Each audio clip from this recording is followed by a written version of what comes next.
Olá, boa noite. Nós vamos apresentar a terceira unidade da matéria de Geologia e Mineralogia. O tema que nós ficamos para a terceira unidade foram os principais recursos explorados no Brasil e os seus impactos ambientais.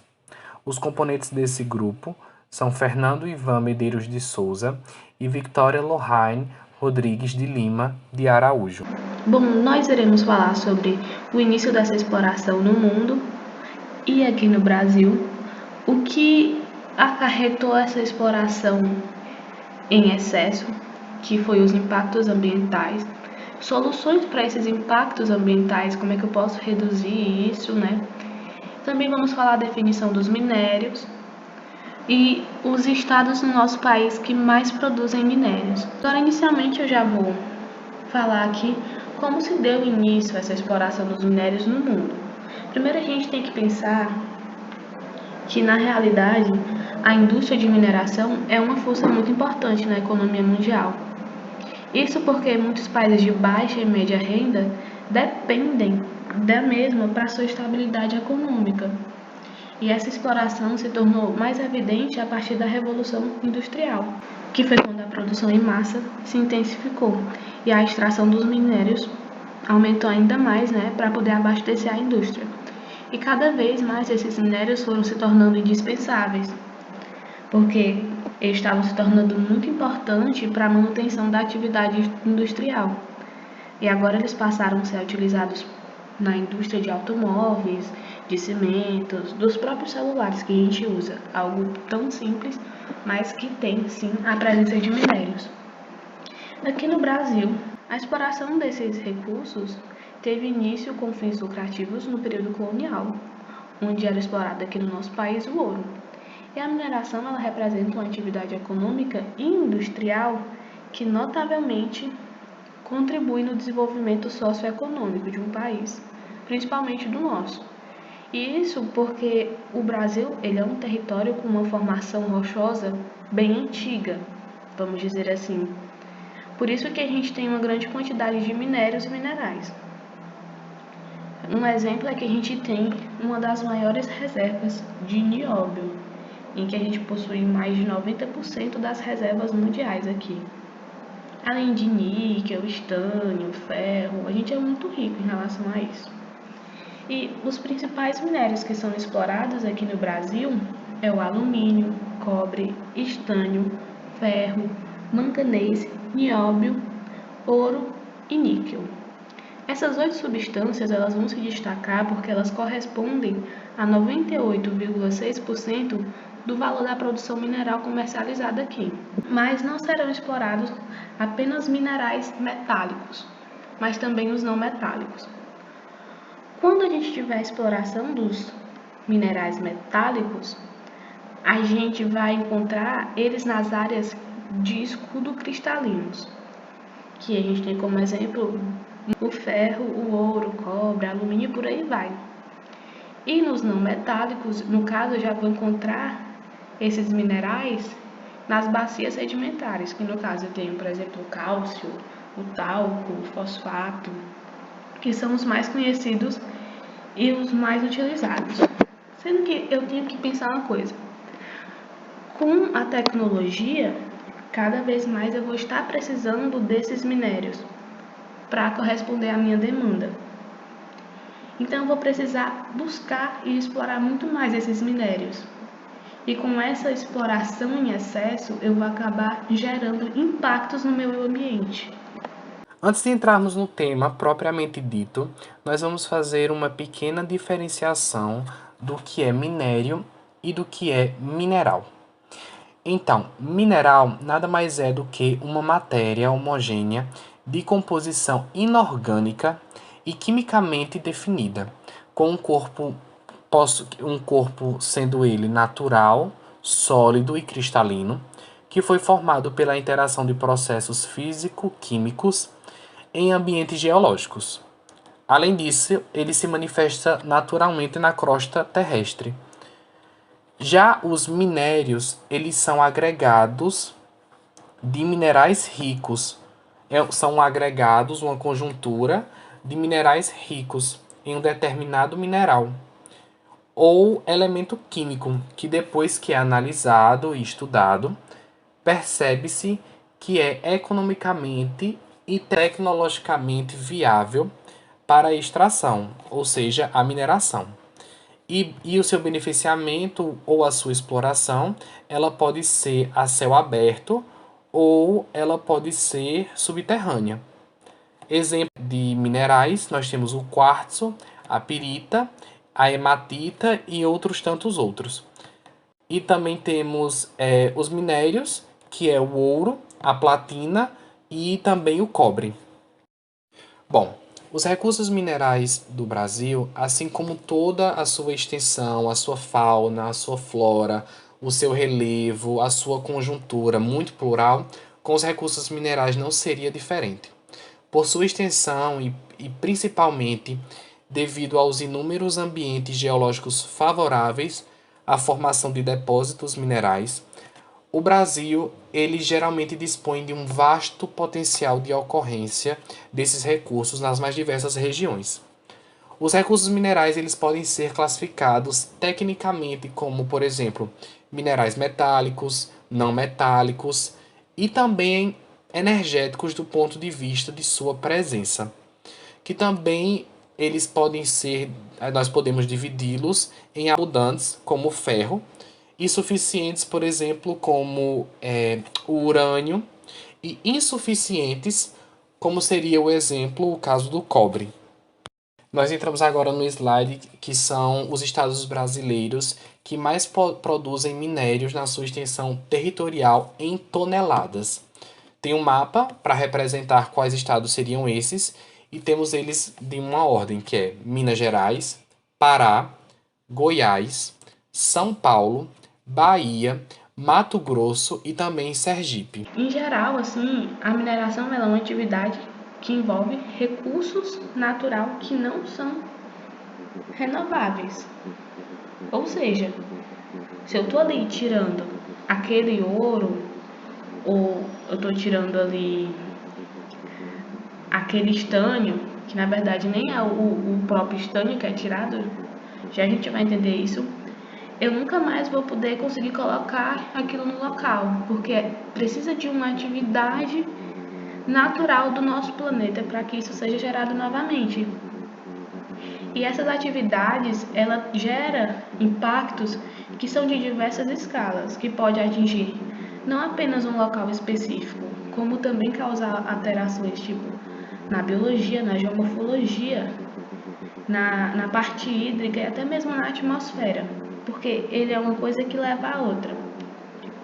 Então, os principais, vamos dizer assim, impactos é o desmatamento em todas as áreas que tem a extração. Não só isso, mas também a poluição da água, que vai acontecer a poluição tanto na parte superficial como na parte subterrânea, por conta que às vezes eles usam produtos químicos, ou até mesmo o próprio minério libera algum produto químico que acaba indo nos rios e penetrando a terra. E aí o que acontece? Isso acaba aumentando a mortandade, né, vamos dizer assim, da fauna daqueles locais.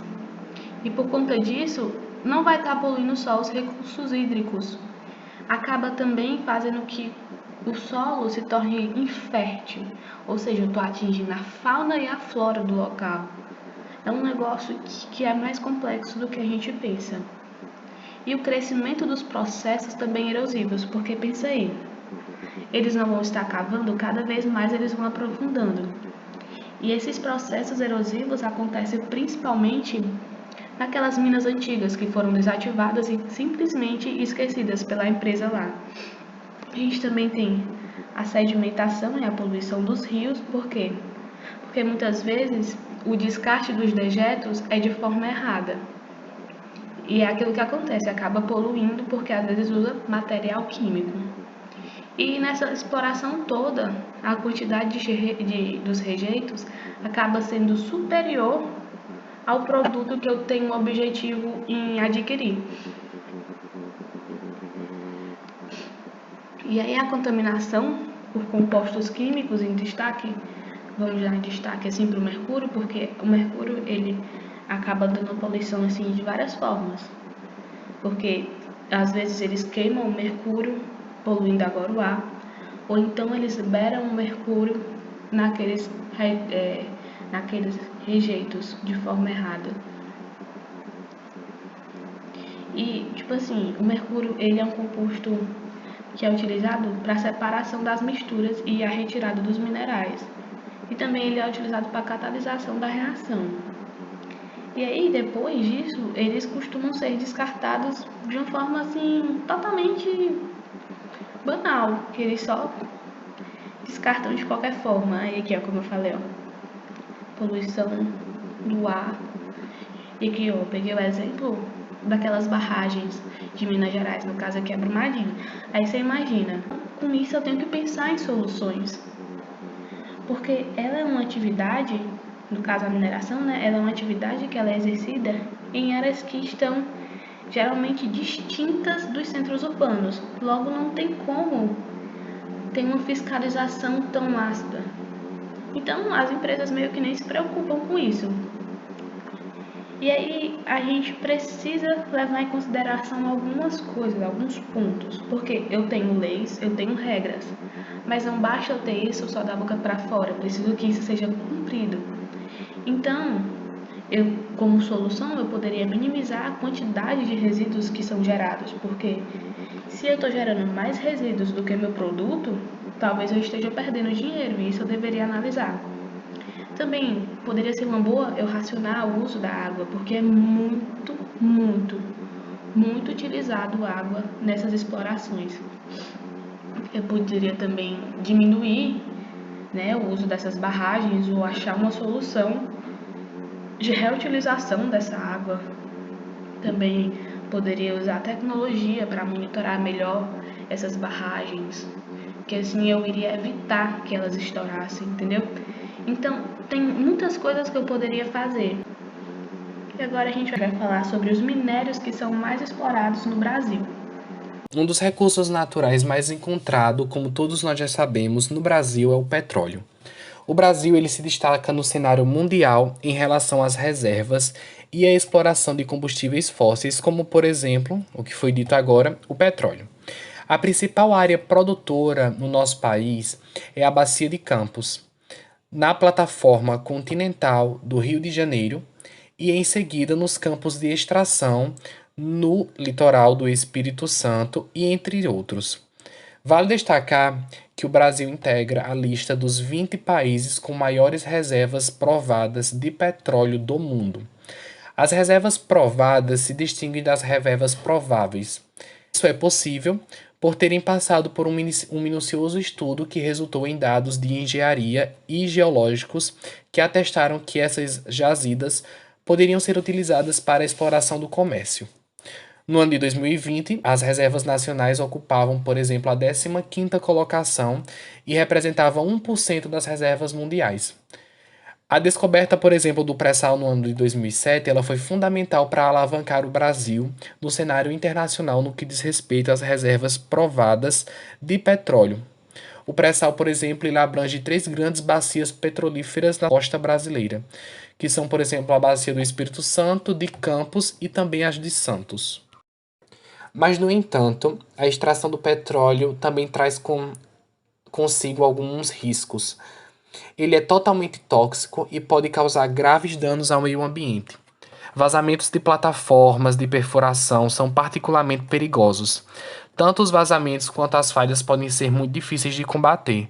Isso está relacionado à profundidade da perfuração, atingindo muitas vezes várias dezenas a mais de 1.000 metros sob a água, bem também como a facilidade e a taxa de propagação na sua superfície.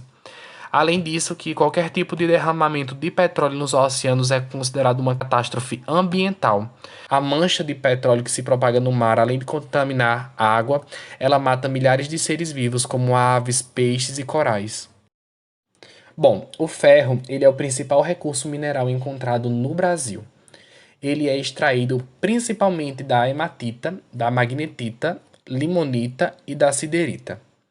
A principal e tradicional área produtora, ela localiza-se no estado de Minas Gerais, numa área que ela é famosa por ser chamada de quadrilátero ferrífero. tendo como vértices as cidades de Belo Horizonte, Santa Bárbara, Mariana e Congonhas. Ela cobre até um território de 7.000 km².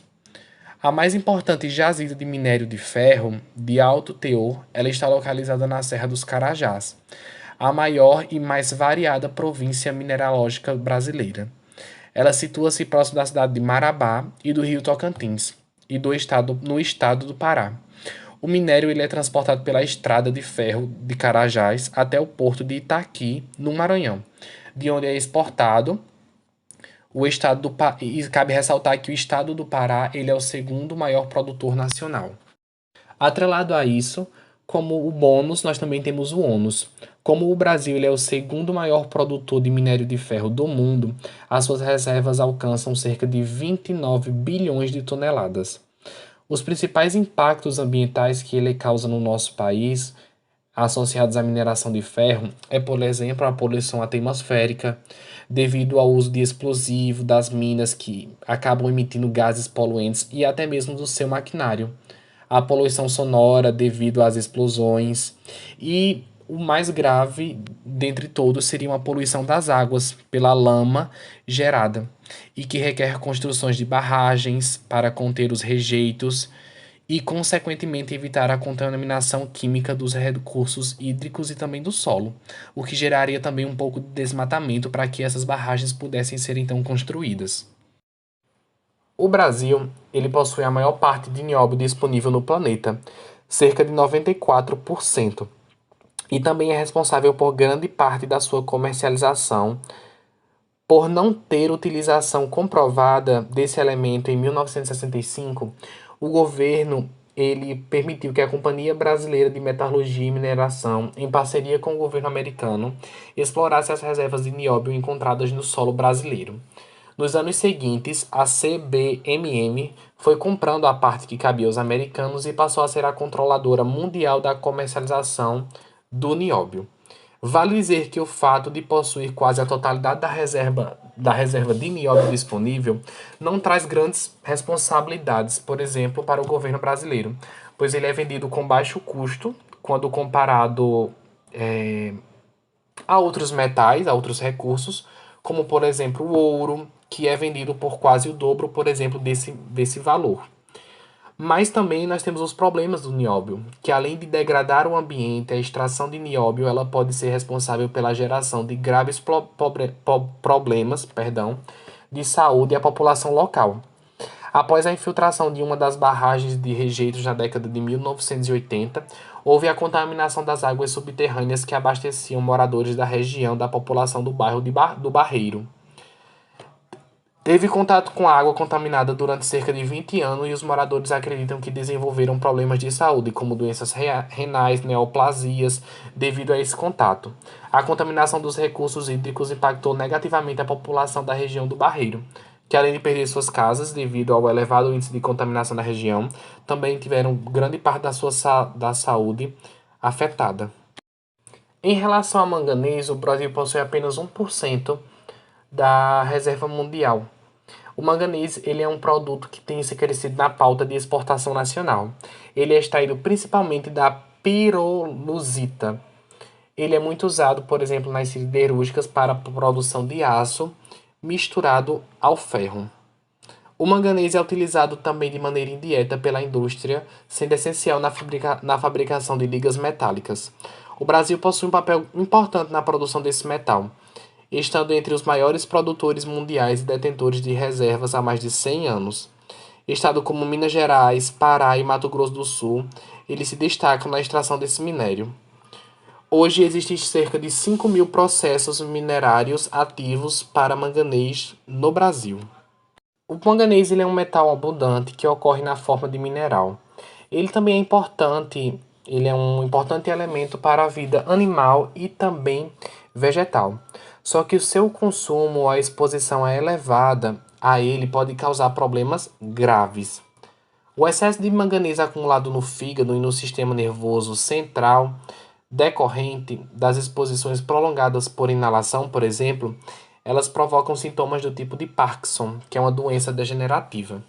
Por esses e outros efeitos prejudiciais é que o manganês é considerado tóxico e está na lista dos metais pesados. Outro meio que ele pode vir a nos prejudicar é a contaminação que pode ocorrer por ingestão. Pesquisas revelaram que pessoas que consomem água com níveis de manganês acima da média apresentam sintomas como rigidez muscular, tremores das mãos e fraqueza. Estudos em animais constataram que o excesso de manganês no organismo provoca alterações no cérebro e também ainda pode levar à impotência sexual, pois ela acaba danificando os testículos, geralmente nos machos. O alumínio, no caso, o alumínio ele é obtido a partir da bauxita e ele é dividido em 3 etapas essa mineração, que a primeira é a mineração, a segunda a refinaria e por último a redução. Na parte da mineração da bauxita, eu tenho a remoção planejada da vegetação e do solo. Aí depois eu vou ter a retirada das camadas superficiais do solo e por último, a transformação em si da bauxita, que ela vai passar pela lavagem, pela britagem e a secagem. No caso, esses rejeitos na etapa primária de beneficiamento da bauxita, o único rejeito proveniente da lavagem do minério é a argila, ou seja, não vai ter nenhum aditivo químico não. E aí, nesses depósitos, esse rejeito ele é compactado e a parte da água é recuperada, ou seja, eles vão reutilizar. E aí, nesse processo, acaba que eu reduzo o risco de vazamento dessas barragens. Sendo que com o tempo aquela argila que ficou lá, ela acaba secando e se sedimentando lá no reservatório. Aí a água residual vai sendo eliminada até que haja condições para o replantio da vegetação sobre aquele antigo depósito, que vai possibilitar o quê? A reintegração da área do meio ambiente. Bom, na segunda etapa a gente tem a refinaria, que a gente vai conseguir obter a alumina, que ela vai ser usada como insumo para conseguir alumínio primário. Ela pode ser usada para vários outros fins também, tipo para a fabricação de materiais de refratários, tratamento de água, uso de produtos e por aí vai. E na terceira etapa a gente tem a redução da alumina calcinada. Aqui vai ser necessário 2 toneladas de alumina para a gente conseguir produzir 1 tonelada de metal primário pelo processo da redução. Assim, resumindo, a exploração da bauxita, ela tem uma solução, vamos dizer assim, sustentável, em que na etapa da transformação da bauxita em alumina, que acontece nas refinarias, os resíduos vão ser direcionados para as áreas de disposição de resíduos de bauxita. Eles são licenciados pelos órgãos ambientais e são projetados e construídos para atender isso daí mesmo, para ter uma segurança maior na indústria. Nesse caso, depois de várias lavagens e filtragens no interior da refinaria, a água depositada nas áreas corretas volta para o processo, certo? Mas é importante a gente frisar que nos 2 tipos de depósito, a quantidade de água acumulada aumenta os riscos de vazamento nas barragens. E é por isso que, além do reaproveitamento da água nos processos, as empresas também adotam práticas de estocagem e de operação. E elas buscam um maior adensamento desses rejeitos, sabe? Depois de obtida a consolidação desses sólidos, a revegetação da superfície permite a reintegração do ambiente. Mas, quando feito sem esses cuidados e sem esse objetivo de sustentabilidade do ambiente, acaba que vai gerar os impactos. E caso a gente vai ter alteração no ambiente e a deposição indevida de resíduos provenientes das operações de lavra e o beneficiamento, que eu falei lá no início, que eles faziam de uma forma ecologicamente correta e que, no caso, não vai acontecer isso, né? O problema é que na remoção da camada superficial, quando for retirada essa camada, vai acabar o quê? Que eu vou expor as camadas inferiores à erosão. E aí eu vou levar aquela região à perda de nutrientes naturais. Já em relação à topografia, acaba que ela vai ser modificada por conta daquela atividade do descapeamento. Sendo que, tipo assim, para eu conseguir fazer aquilo voltar é muito difícil, quase impossível. E aí o solo também pode perder a sua fertilidade, porque ele vai estar ali suscetível à erosão, perdendo seus nutrientes. Mas ele também não pode ficar só infértil, ele também não pode acontecer a compactação daquele solo. Bom, agora o estânio. O estânio, ele, assim, o maior produtor brasileiro do estânio é Rondônia, em que ela atingiu 11,4 mil toneladas brutas, se eu não me engano. E que a pureza, mais ou menos, do estânio é de 74,58%. Dentro dos minerais que contêm estânio, a cassiterita é a que se destaca para essa exploração. Ela tem uma cor escurinha, né, que a gente pode ver, e ela geralmente vai ser granular e maciça. E é por conta da sua alta densidade e porque ela é muito resistente ao intemperismo que elas costumam se acumular e se depositar naquelas partes aluvionares. E nesses locais a gente pode encontrar as jazidas. E aí, com isso, a gente pega o feeling para entender os impactos, porque se ela fica ali naquelas regiões dos rios, logo eu vou ter exploração por lá, como eu falei das jazidas. Aí eu estava procurando e pesquisando, e encontrei que, como o estanho está se supervalorizando agora, está acontecendo explorações ilegais lá na Amazônia. E aí acontece que esse garimpo ilegal ele tem causado um desmatamento desenfreado da floresta e poluindo os rios. E ainda tem, né, aquela parte da agropecuária que o pessoal discute muito, mas eles estão correlacionando esse desmatamento principalmente à mineração, em que cerca de 300 hectares foram desmatados entre janeiro e outubro de 2019. Se você olhar aqui, ó, essa partezinha rosa é a quantidade de desmatamento agora. E essa quantidade, ela corresponde a 85% em comparação de 2018, né? O que não aconteceu em 18 anos aconteceu em 2019, quando teve a valorização do estânio. E como é que acontece esse desmatamento? É porque, assim, geralmente, os garimpeiros eles vão abrir pistas clandestinas na Amazônia, que é para permitir que suprimentos e equipamentos sejam levados. Mas eles também, às vezes, levam até aqueles maquinários pesados, como as escavadoras, que pode limpar, assim, em pouco tempo, uma área muito grande. Ou seja, o desmatamento lá acontece diariamente e muito rápido.